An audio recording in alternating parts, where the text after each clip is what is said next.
Hey guys, this is Crimson Sky and welcome back to my channel. Last time we've been finishing the first ending of NieR. So today I'll be continuing with the second part of the game.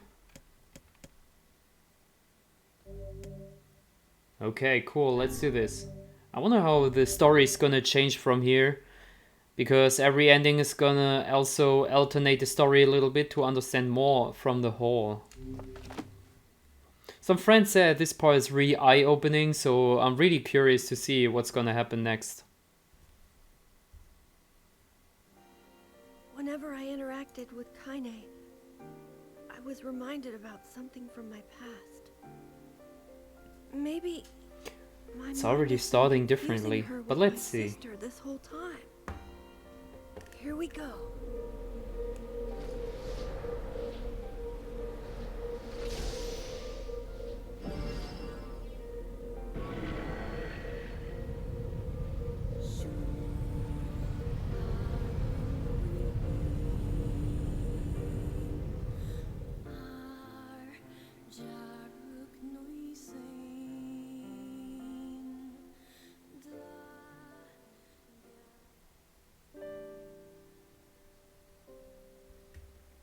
Oh, it's already starting like this. The sound of rain filled the village. The steep cliffs that surrounded the area magnified sound, causing even the slightest drizzle to rattle like a thunderstorm. Thin wisps of smoke streamed from huts as the villagers huddled in their homes and waited out the rain. A single child, however, had braved the downpour and was now wandering slowly towards the wooden, hawk-shaped weather vane at the center of the town. The wanderer reached the vane, which had existed for as long as Annie could remember, and stared. The child's face was simultaneously delicate and fierce, like a teacup that had survived a shipwreck. Those traits combined with the pale white skin to give the face an almost sexless quality.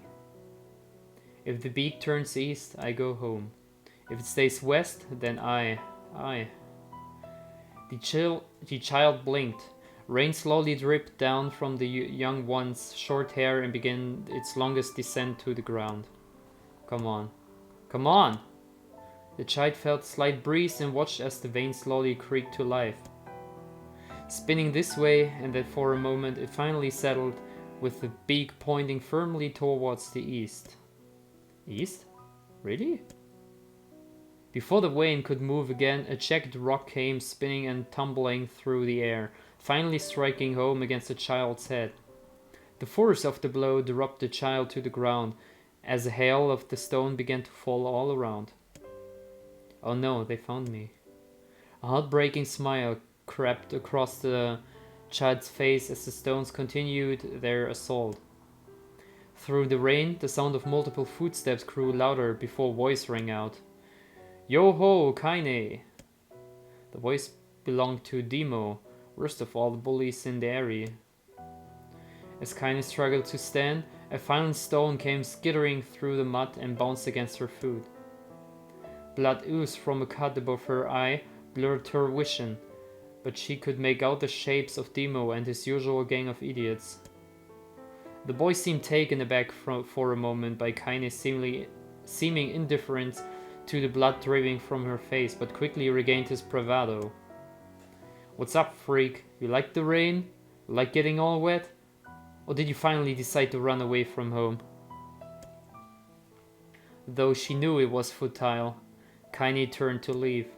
Before she could get more than a few steps, the other children scrambled to surround her, cruelty burning their eyes. Looks like this is Kaine's backstory. Kaine knew those were not the only eyes on her. Tormentor's parents watched from the safety of their homes. She was attuned to this sensation. It was one she had experienced many times before. While some villagers simply turned a blind eye to the actions of their children, many encouraged it openly. In a society ruled by superstition and fear, Kaine was something to be hated and if possible destroyed. I didn't say you could leave, freak. Demo's words chewed at her like a worm through an apple. He can't hurt me, she lied to herself. Be strong. Be brave. He can't hurt me. He can't hurt me. He can't hurt... Oh look, the little freak's gonna cry. What's wrong? Are you sad that everyone hates you and wants you dead? Kaine prayed for the rain to flood down and carry her away from a world that seemed to have no place for her. But if there were gods, they chose to ignore her. As Demo crept ever closer, the clouds began to thin and the rain slowed. Even the weather hates me. I'm useless. A failure. I wish Demo's rock had taken my head off. Kaine couldn't meet Demo's leering gaze. She lowered her eyes and stared at the muddy ground below. The bully moved forward until he was inches away. She could smell the scent of old meat on his breath. The boy grabbed Kaine's face with thick fingers and yanked it upward. She tried to turn away, but he first forced her gaze back and jammed his thumb against her eyelid to pry it open. You are a freak. No, I'm not. Did you just say no? Demo grinned evilly. You don't say no to me. No one says no to me. Not even taking his attention from Kaine, he called his cohorts. Come on guys, let's give the freak what she deserves. As soon as Demo finished, kicks and blows began to rain down upon Kaine. Demo paused, still grinning, as Kaine curled into a ball and tried to make the pain stop. I don't get you, freak. What you acting like a girl for, huh? Everyone knows what you really are. Kaine ignored the question, choosing instead to stare at the weather vane. It continued to point east, as if supremely confident about the future it had chosen for her. Go home? Yeah, that's a funny joke for someone with dead parents and no home to go to. Freak! Chanted the children. Freak, freak, freak! Kaine closed her eyes and listened to the rain, waiting for the pain to start again. As the clutching hands of the village children closed around her, she bent her mind to the sound of rain, letting it become her world entire. The rain fell, but the pain never came. Only when the laughter of her tormentors turned to terrified cries did she dare open a single blood-caked eye. Kaine was shocked to see Demo sprawled on the ground, holding his head and screaming in pain. She could see blood welling from spaces between his fat, twisted fingers. Oh my god, he's crying. He's actually crying. Deprived of their leader, the other children glanced back and forth between themselves as if waiting for someone to step forward and take charge. When no savior emerged, they began to uneasily shuffle away from Kaine, but the young girl was the least of their concerns. Instead, their attention was wrapped on the ancient woman standing a few feet away. After struggling for breath for a moment, she finally spoke in a voice thick with rage. Hurts like a bitch, darn it. Now I suggest you scatter before I throw another one. And if any of you little bastards ever touch my Kaine again, I'll do far worse than throw a rock. You can count on it. The old woman crouched down and gently touched the hand Demo was using to cover the wound. Before he could think of protest, she ground her palm into the wound and twisted back and forth. Ow! He screamed, leaping onto his feet. Stop it! What are you doing? Quit whining. Ain't no one ever died from a scratch. You hit me with a rock, you stupid bitch. A big one. That thing could have killed me. The old woman shrugged. Death is the best cure for stupid. I like this one. Demo's face twisted with rage at her words. Locking his eyes on Kaine, he took a step backward and spat on the ground. Get out, leave this village, no one wants you here, either of you. Seeing the old woman grab another stone, Demo and his companions turned tail and ran. As they fled, the old woman grabbed her side and barked out a single laugh. Ha! Look at that fat boy go. Guess he is healthy enough to run from a fight. The woman's smile faded as she turned her attention to Kaine. Kneeling down, she removed her shawl and placed it around the young girl's shoulders, then produced a cloth from the folds of her dress and began blotting at the blood on her forehead. Oh, Kaine, she said, why didn't you fight back? You're stronger than that a lot. The words of her grandmother stung Kaine, and she turned away. Don't be nice to me, she said. I don't deserve it. Nothing matters anymore. Her tears held in cheek for so long finally began to fall the muddy ground below. Everyone hates me. They think I cause bad things to happen. They think I'm a freak. I wish I was dead. As Kaine's tears turned to sobs, she felt her grandmother's hand on her shoulders.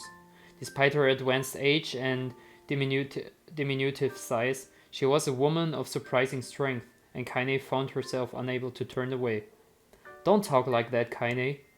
It's a river wide and deep that flows between the realms of this world and the next, and it grants no mercy to any that attempt to cross in. You got a duty to fight until your last breath. Understand? The old woman tightened her grip and tried to still the tremor in her voice. You know the pain of losing someone close to you, Kaine. You know because you survived it. As the words hit home, Kaine was struck by the force of her love for the old woman. As a young child, she didn't even know of her grandmother, but when her parents died, the woman quickly accepted her as her own. Grandma, as Kaine called her, was cunning, vulgar, and quick to violence, and their first few years together had not been easy. But with each year that passed, Kaine and her grandmother had grown closer. However, it was only now, sitting in the mud with tears and blood caking her face, that Kaine truly understood the depth of her affection. Here was a woman who had seen hard times, who had seen death, who had fought through all these things and somehow emerged on the other side. If anyone could understand Kaine's pain and loneliness, it was her. Do I make you sick, Grandma? Of course not. Don't be an ass. Kaine drew her grandmother's moth-eaten shawl around her body and shuddered. But my body, it's not normal. If I was normal, then Mom and Dad wouldn't. Hush, interpreted Grandma. I'll not hear another word of this nonsense. You're my granddaughter and I love you. And if folks have a problem with that, they can just go to hell. With that, the old woman reached out and placed a wreath of dried flowers in Kaine's hair. The skill it took to bend the flowers without breaking the stems or losing a single petal was remarkable, and the beauty of it made Kaine want to cry all over again. Oh my gosh, these are lunar tears. Grandma, you made this for me? Lunar tears were legendary flowers. Most people could live their entire lives without ever seeing one, and yet her grandmother had somehow collected a dozen or more. Kaine reached up and touched the wreath as if she couldn't believe it was real. Where did you find these? Oh, just stumbled on them one day while I was out doing the shopping. The woman turned away as she was explaining, leading Kaine to suspect that the search had been much more difficult than she was letting on. The pains she took to construct the ornament, let alone track down the flowers used in its construction, made Kaine's heart hurt. She reached up and gently adjusted the wreath, admiring the way it felt between her fingers. Didn't quite turn out right, said her grandmother as she squinted at it. These old hands have trouble with delicate work, but it sure looks good on a pretty girl like you. Kaine blushed and turned away. You think I'm pretty? Of course you are. What a fool thing to say. Thank you, grandmother. Her grandmother smiled. We're gonna be fine, you and me, she said. Long as we got each other, we'll be fine. Kaine took her grandmother's hand in hers, and the two of them struggled onto their feet. As they began the long walk home, Kaine gripped the hand with all her might, as if she was trying to stop smoke from drifting away on the wind. The rain had stopped. Kaine stood beneath the weather vane, watching it spin in lazy circles, no longer caring about the direction it faced when it stopped. I don't need to escape. I have a home now. Grandma loves me, and that's enough. Even if it's us against the world. Kaine let her gaze drift up past the vane and into the cloudy sky. The last faint hints of a rainbow were slowly fading. As she turned and headed for home, the light scattered into a million particles and vanished, seemingly taken away on the breath. Kaine's dreams, daily life. More of the dreams? Seems like it. In the distance, Kaine heard the steady sound of an axe striking wood, The noise had a purposeful quality to it, as if she was hearing a master's woodsman go about his work. The firewood being produced, however, was as far from a work of art as it could be. Pieces of every shape and size were being flung about the barren yard with wild abandon. Anyone trying to stack such wood would probably die of frustration before the job was through. Stupid piece of shit axe. Kaine's grandmother flailed away with the axe, filling the air with both splinters of wood and words that would make the most hardened sailor blush. "Grandma," called Kaine. "What?" yelled the old woman, taking her eyes off the wood for a moment. "Oh, it's you, Kaine? Don't get too close or I might take your goddamn food off by mistake." She brought the axe down on a piece of wood, sending chips flying every direction. One spun past Kaine close enough for her to hear a whistle, at which point she was decided to step back. Once she scuttled to a safe distance, she cupped her hands around her mouth and shouted, "Grandma, do you need help? I can get you water or lunch or a new axe or something." The axe, poised to strike another wobbly blow, paused in midair. The old woman considered her granddaughter's offer for a moment, then smiled. Tell you what, since I'm doing such a piss-poor job of chopping, why don't you come here and take over so I can go get the water? Shade's been restless lately, you know, and I don't want you running into one of them bastards. Relinquishing the axe, her grandmother picked up a long pole with wooden buckets on either end. Gathering water was by far more difficult of the two jobs, but Kaine knew better than to complain. Once Grandma's mind was set, there was no changing it. Kaine did her best to help with chores, but Grandma took every task that required travel to the village. Though she had a long list of plausible excuses, Kaine knew the real reason. She didn't want her granddaughter to be taunted and harassed by the villagers. Once Kaine moved in, Grandma decided to take up residence a good distance from the area. Out of sight, out of mind, seemed to be the best policy when it came to the villagers and her granddaughter. And rare were the days when any but the two of them could be found on the rocky acre of land they called home.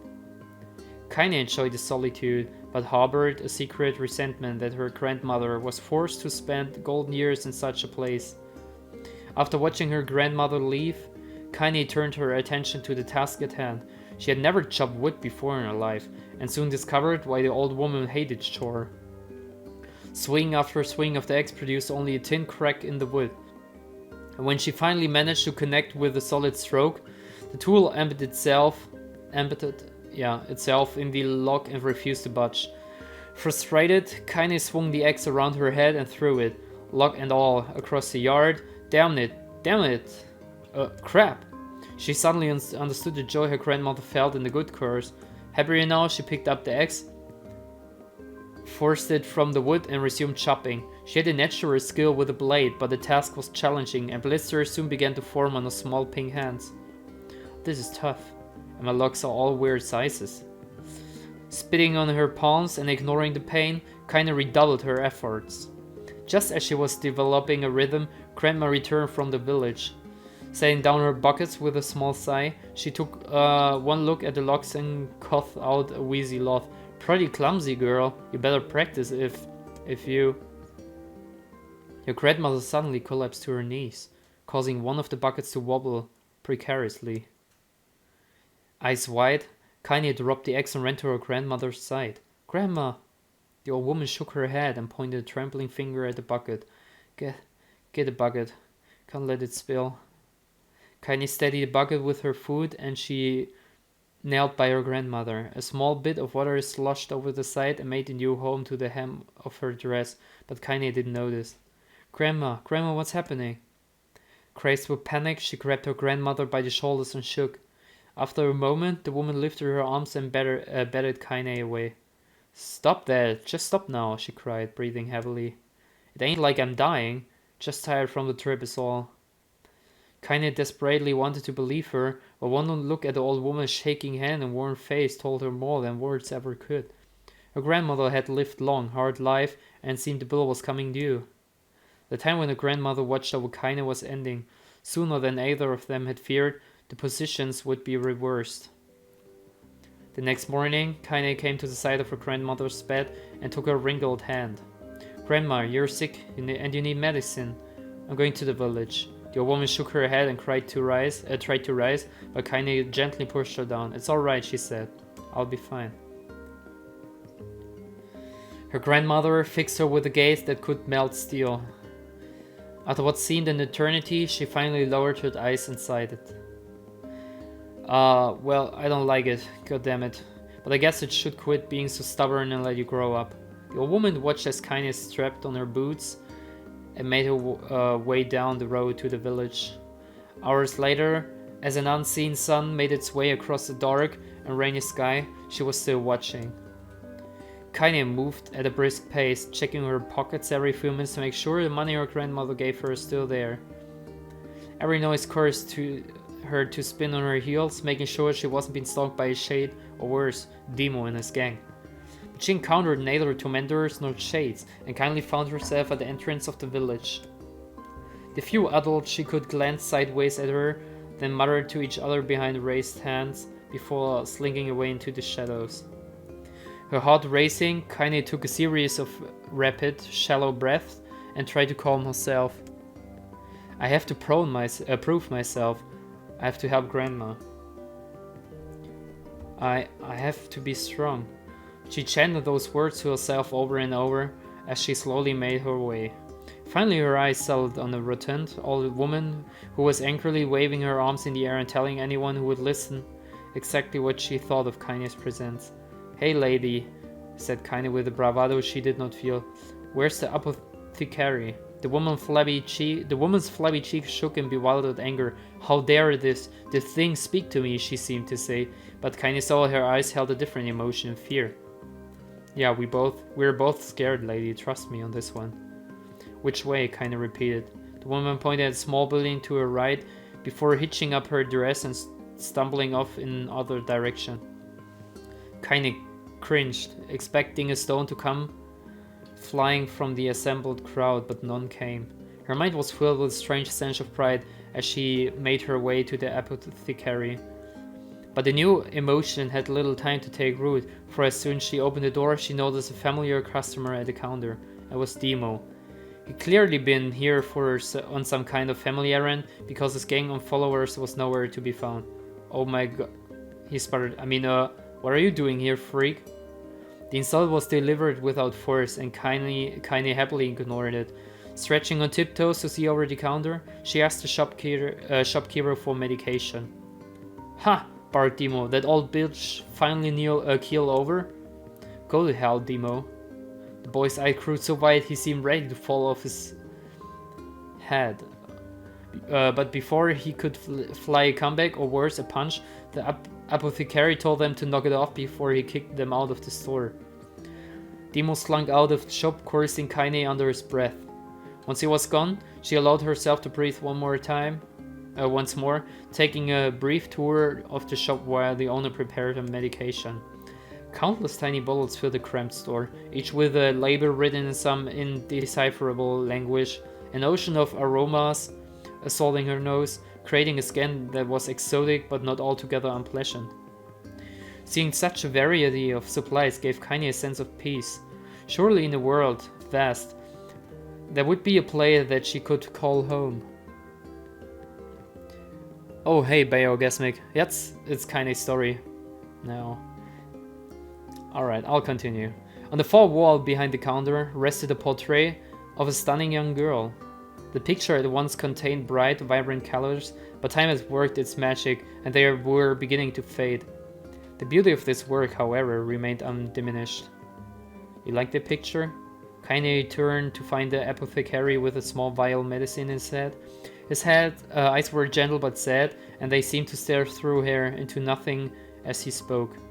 "That's my daughter. I sketched her when she was just a little girl. She's been dead for a long time now."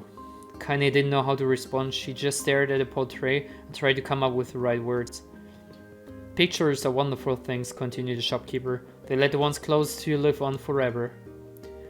He shook his head slightly, then looked down at Kaine and smiled. Handing her the medicine, he reached into his sizable green apron and produced a handful of old wax crayons. You should have these. There's no one left that I wish to draw. Kaine took an instinctive step back, causing the shopkeeper's face to darken. Yes, I've heard the rumors about you, he said. It's a small village and word travels quickly. Between you and me, I'm not sure which of them to believe, but I also don't think they matter much. I knew your grandmother Kali, and it I think the way she was driven out in this town just deplorable.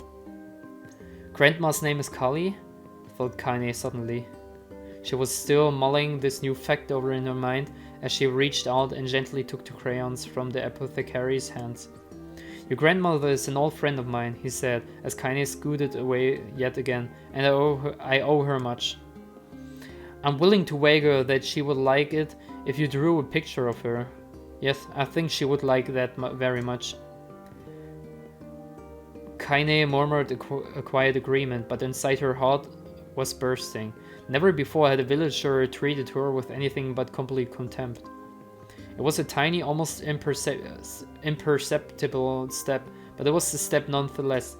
With enough tiny steps, she might one day discover the rest of the world.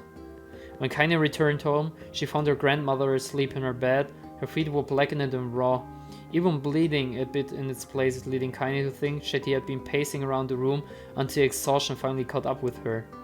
She placed the medicine in her grandmother's pillow and turned to leave, but found the woman's hand collapsed around her arm.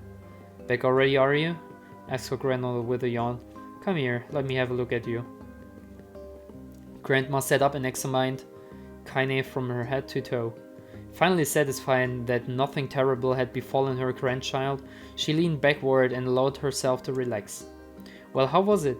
Did those bastards give you any trouble? It was kinda fun, said Kaine with a small smile. No, seriously, it was. It was fun, was it? Asked her grandmother, voice which implied she believed anything but. Uh-huh, so anytime you need me to run an errand, just let me know.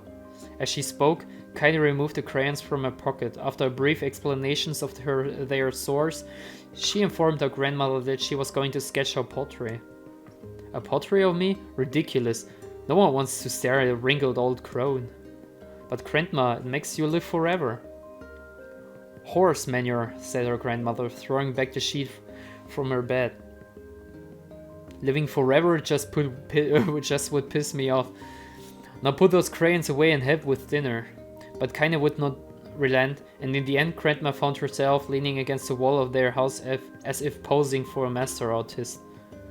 Kaine took up the crayons and eyed her subject carefully. Just as her grandmother was about to nod off, Kaine finished the work. After staring at it for a bit, she realized. She released it from her grip and let it slowly drift to the floor. It's terrible. It doesn't look like you at all. I'm sorry, Grandma. I thought these crayons would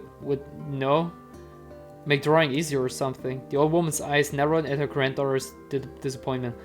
Let me be the judge of that, she said, ignoring the pain in her back and reaching out for the paper. The sketch could have been a person's face. It also could have been a boulder, a lump of clay, or an incredibly mistaken leaf of bread, all rendered in a chaotic array of colors. The old woman stared at the picture for a long time and then slowly wheezed out a laugh. Oh, Kaine, she said between laughter. You truly are my blood. You are as clumsy as me, and I love it. But... Hush, I won't hear any more bull about how ugly you think it is. It came from the heart, and I'll treasure it always. True to her word, the old woman gave the picture a place of honor above the kitchen table.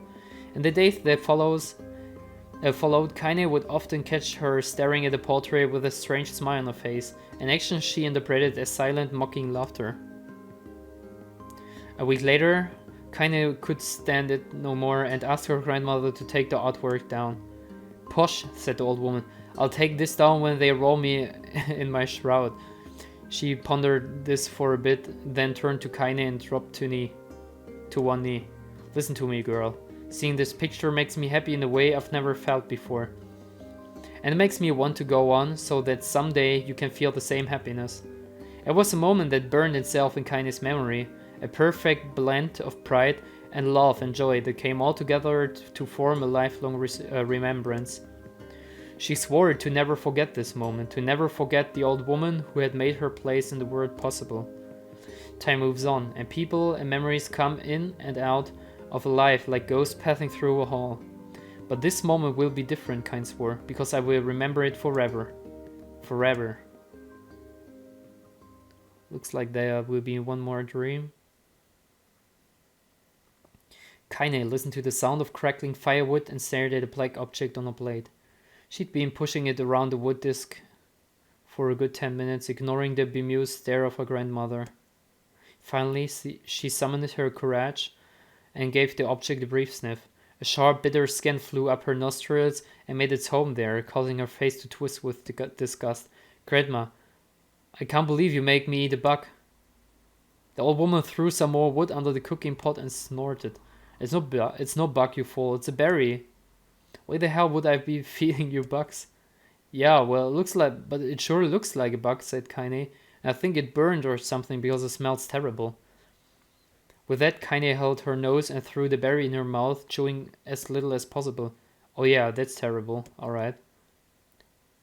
Why, you little brat, laughed the old woman. Look at the sass on you. We've been spending too much time with me, and that's a fact. 5 years has passed since the moment Kaine's grandmother saved her from the bullies. As is often the way with two stubborn people, their relationship had grown in fits and starts, but moved forward all the same. Meals that used to be somber affairs were now filled with laughter and hurled abuse in equal measure. Kaine could not remember a time when she had been happier. As the years went by, Kaine started to shoulder more and more of the daily responsibilities. Her grandmother's legs grew weaker by the day, and she could no longer do many of the chores she used to take for granted. As so this morning found Kaine lacing up her work boots with a breakfast of burnt berry rolling through her belly. Where are you going today? Asked Grandma suddenly. Kaine looked up surprised. The old woman rarely asked for specifics anymore. Well, I was gonna check out the calma trees and see if they were ripe. I thought we could make some jam or something. Oh, I'm going to pick up some flagstones, so I need to take the wheelbarrow. Flagstones? What in the hell for? Kaine stared at her grandmother, then held an arm and swept it around their home. Constructed mostly of cloth and rope and rubble, the old place sagged like a boxer in the final round. Grandma, a dying cat could chew through this house. I'm going to build a stone wall so we have some protection. The old woman laughed, exposing her toothless grin to the world.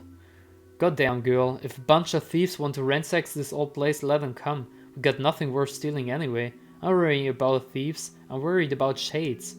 People saw one west of the village yesterday. The old woman tilted her head and stared at her granddaughter. Well, shoot, I don't know why you have to do it today. We can worry about some other. Grandma, no. If I don't go the calma trees, we won't eat tonight. You know that. A confused expression passed across the old woman's face, and for a moment she saw a small child lost at a carnival. She was, yeah. Yes, she said after a bit. Yes, of course, you're right. I'm sorry, Kaine. Lately, it seems my mind is... She didn't finish the thought and said, walking over to her nightstand and gently taking the wreath of lunar tears from the drawer. The flower petals had aged to a brilliant whiteness, and Kaine thought it was more beautiful now than the day she first received it. You're gonna be a true woman soon, Grandma said as she placed the flowers in the girl's hair. So it means less chatter about shades and building defensive walls, and more talk about how beautiful you've become. Annoyed, Kaine reached up to remove the garland, but the look on her grandmother's face stopped her hand. You're a beautiful thing, said the old woman, and there ain't another like you in all the world. I'm very proud of you. Okay, Grandma, that's enough goddamn compliments for one day. Such a mouth on you, where did that come from? Gee, I wonder. I'll teach you to sass me, girl, yelled Grandma. Suddenly she lurched forward and grabbed Kaine by the ears, pulling her around the room with a crazed grin on her face. Grandma, yelled Kaine in a quaking voice. Grandma, stop that! What the hell? The old woman stared at her, blinked, then slowly held her wrinkled hand out as if it was the first time she had ever seen them. Oh, I don't know what happened there. I'm sorry, girl. Sometimes my mind just... Kaine thought the look on her grandmother's face was the most heartbreaking thing she had ever seen. Listen, she began. Maybe I should stay home after all. No, I won't have you stay here to keep an eye on an old codger like me. You go get your fruit and wool and whatnot, I'll be fine. And when you come back, I'll have a nice grasshopper dinner waiting for you. Kaine rolled her eyes and kissed her grandmother on the forehead and made ready to depart, trying to desperately to ignore the worry that was gnawing at the walls of her heart. Kaine could feel the old woman's eyes watching her as she moved down the path. Don't turn around, she told herself, but in the end, the temptation was too great. She spun on her heel for one final look and saw a small bent woman standing in front of a ramshackle hut with a sad expression on her face. God, she looks old now. It's like the wind could reach down and just carry her away.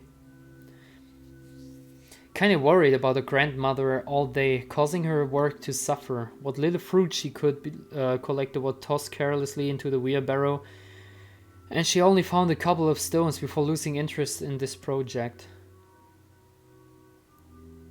Finally, as dusk approached, she decided to call it a day. Cursing herself and lack of focus, Kaine pushed a nearly empty wheelbarrow down the path. Hello, Silch Tiger. How are you doing? Yup, it's some more time for more NieR. I don't have much time today, but let's keep going. Also, yeah, I heard about the NieR Automata demo. I'm really excited to play a part of the game. Okay, I'm continuing. As she crested the final hill, she suddenly froze in place. The wheelbarrow fell from her fingers and collapsed on its side, sending a few pieces of wrinkled brown fruit rolling back down the hill. Her gaze was transfixed by a thick black cloud that hovered just ahead. Tracing its path with a finger, Kaine suddenly left her stomach not on itself. No, oh gods, no!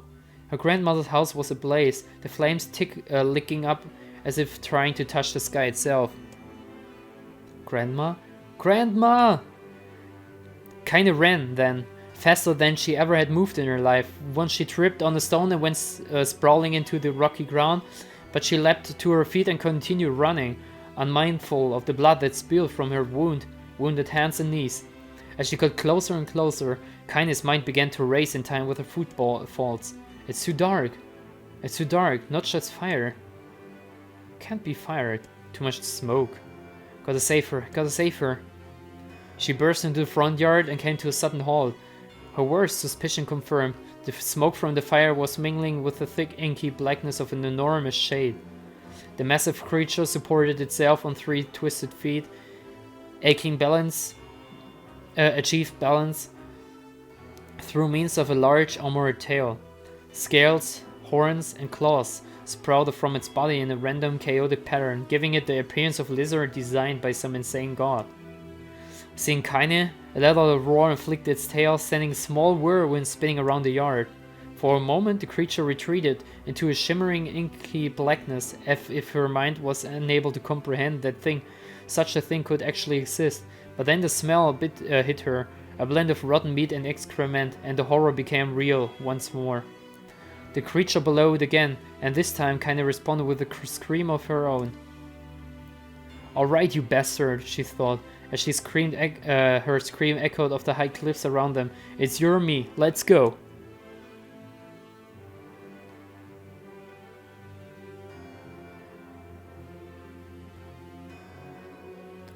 Oh, I see. Dragon Quest Heroes 2 is also announced officially. It's been about time. The shade-eyed Kaine with bemused interest, then it began, looking from her to the house and back again, as if urging her to look at the destruction it had so gleefully wrought. With dread building in her heart, Kaine glanced toward the house. Through the smoke and flames, she spotted a small figure struggling to escape the ruins. Grandma! As the sound of her voice, the old woman began waving frantically. She's alive, thought Kaine. She's alive. Kaine's legs sprang to life as she raced across the yard, toward the flaming wreckage of the house. Before she could advance more than a few steps, the shade opened its mouth and let out a roar powerful enough to uproot trees and send them flying. The blast sent Kaine tumbling through the air before smashing her against the rocky earth. Stars danced in front of her eyes as she tried to remember how her legs worked. Get up! Get up! Get up, get up, get up, get up, get up now! As Kaine struggled to her feet, the shade stomped toward the house and pinned her grandmother to the ground with the tip of a claw. The old woman struggled to move the claw from her stomach, but she might have well pushed the mountain as she coughed briefly, sending small spray of blood into the air, then collapsed to the ground, her energy spent. Kaine lurched to her feet, only to fall back to earth with a gasp. Her ankles were on fire. One or both of them were surely broken. Ignoring the pain that screamed through her body, she began dragging herself across the ground, leaving a drunken trail of dust and blood in her wake. Grandma, hold on, just a little longer. Her grandmother's face was turning blue, her eyes rolling back until only white were exposed. Kaine pulled herself across the ground with maddening slowness, the distance seeming to increase with every second that passed. The shade glanced between the two women and flickered out its tongue, a giant mouth turning up at the corners, short panting breath belched from somewhere deep inside its core. Bastard, laughing at us. She had no idea how such a mindless creature could experience emotion, but there could be no doubt that the shade was taking joy in their suffering. Yeah, I see her plan.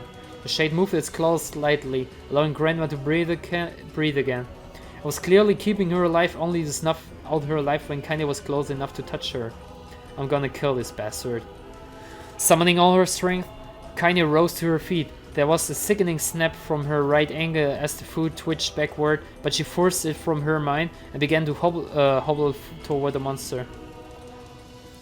Pulling a small knife from the pouch at her wrist, she leapt on the food that was pinned to her grandmother and plunked the weapon deep. Give her back, she screamed. Give her back to me. It was like stabbing a rock. After a few swipes, the knife broke at the hilt with a dull snap. The shape panted laughter again, then raised its tail and sent it rushing through the air toward the young girl that was latching on to its food. Kaine never had a chance. The tail struck her square in the chest and sent her crashing into a burning wreckage of the home. As she lay on the ground with blood pouring from multiple wounds, a small weak voice spoke up. Kaine? Kaine's vision blurred, but she forced herself to focus on the sound. Finally, her eyes cleared enough for her to make out her grandmother's hands reaching out to her through the smoke. Grandma? Kaine, you've gotta run. You can't defeat him. Kaine grabbed the hand and held on with all her strength. Grandma, come on, we have to go. The old woman coughed loudly. One of her hands, slick with blood, slipped from Kaine's grasp and thumped to the ground below. Grandma, no, no! I said run, goddammit! You have to live. You have to get through. The thought would stay forever unfinished. Before she could say another word, the shade's cloud foot descended, smashing through the remains of the roof and down upon the shattered figure of the old woman. Blood oozed thickly from the gasp in the creature's toes as a terrible putrid smell assaulted Kaine's nose once again. She stared at the food, dumbfounded, convinced that what she was seeing could not possibly be real. When the creature finally lifted its appendage, all that remained underneath was a twisted, unrecognizable mass of rubble and red. Her grandmother was gone. Kaine blinked, trying to feel the hands which had been in hers just a moment before. Just a second, guys.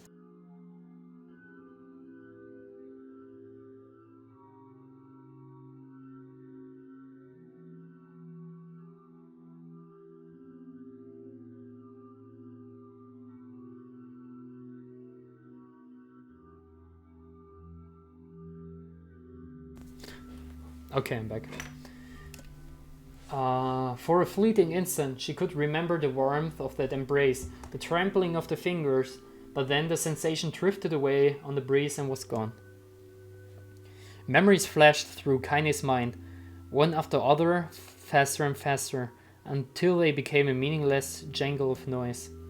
Kaine screamed then, a thunderous sound that echoed off the cliffs and seemed to roll away forever. The shade eased forward, black ichor pouring from its mouth and dissolving into smoke on the ground below. The earth shook with every step as it crept towards its prey. Kaine's body slowly rose as if controlled by a mad puppet master. Her arms and legs were bent at impossible angles. Her head lolled dangerously to the side, yet somehow she managed to stand. Staring at the shade, her eyes began to glow with a deep red fire. The creature, so confident just moments before, took a slow, hesitant step backward, trying to discern if this broken human could possibly pose a threat. Kaine seized the moment, laughing like a mad woman. She leapt into the air and plunged the shattered hilt of her knife deep into the leg of the shade. The shade shook Kaine off like a fly, sending her crashing to the earth once again. Her chest rose and fell slowly, as if a great weight were resting on it. A moist sound of pain echoed through her mind. Something warm and thick oozed from her ears. Is that blood? I think it is. I think I'm bleeding to death. No, can't die. Grandma told me to live. Deep inside Kaine's mind, something finally broke. The sound, the pain, the smoke and flames, all of it faded away until all that remained was single incantation, repeated over and over again. Kill it! Kill it! Kill it! Kill it! Kill it! Kill it! Kill it! Kill it! Kill it! Kill it! Kill it! Kill it! Okay, I'm gonna stop. Kill it now! As the spark that was Kaine slowly began to flicker and die, she felt her desire to kill and desire to live blend into one. The distance between heartbeats grew longer and longer and longer.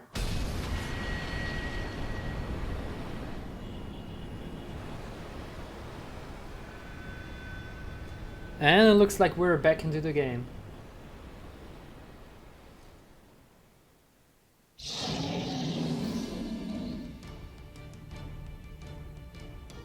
The beast approaches. Oh, I got it. Directly starting with this fight, it seems. I'm really glad we found out about the backstory of Kaine's past. It was really interesting. So let's get rid of this monster.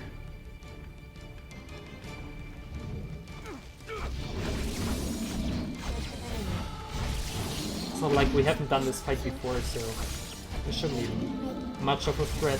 This creature must have. How did it even survive these past 5 years?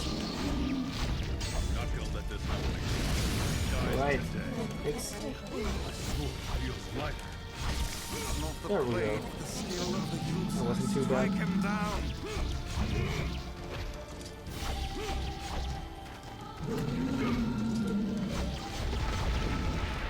You're not dead, are you? Ah. No, he got you.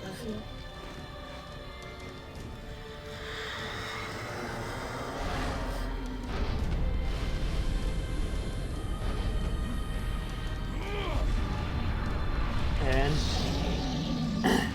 down you go.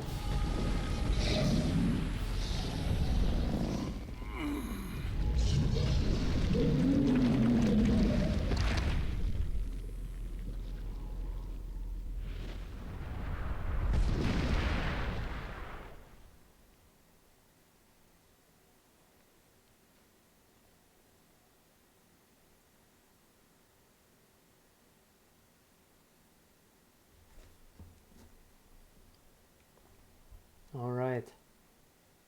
Another of her dreams?